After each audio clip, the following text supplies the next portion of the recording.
తిరుపతి జిల్లా చంద్రగిరి నియోజకవర్గంలోని ఆనందగిరి కొండపై వెలసిన శ్రీ వల్లి దేవసేన సమేత సుబ్రహ్మణ్యేశ్వర స్వామి 78వ ఆదికృత బ్రహ్మోత్సవాలను ఆగస్టు 4 నుంచి 8వ తేదీ వరకు 5 రోజుల పాటు ఘనంగా నిర్వహించేందుకు ఏర్పాట్లు జరుగుతున్నాయి.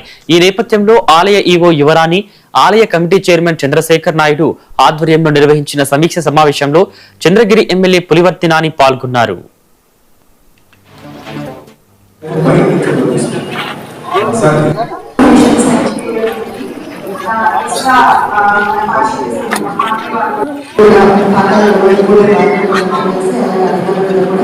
సమన్వయం చేసుకుని కార్యాలను స్ఫూర్తిగా తీసుకొని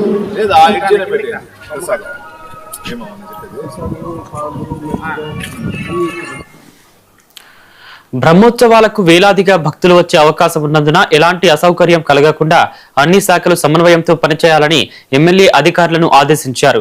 భక్తులకు ఉచిత లడ్డూ ప్రసాదం, నాణ్యమైన అన్నదానం, తాగునీటి సౌకర్యం, పారిశుద్ధ్యం, ప్రత్యేక వైద్య శిబిరాలు, అదనపు ఆర్టీసీ బస్సులు, విద్యుత్, పార్కింగ్, భద్రతా ఏర్పాట్లు పకడ్బందీగా ఉండేలా చర్యలు తీసుకోవాలని సూచించారు.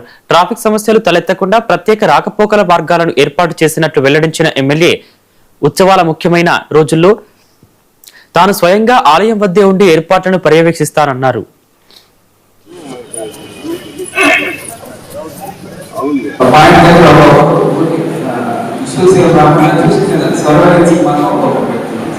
దీనికి మన ఆలయం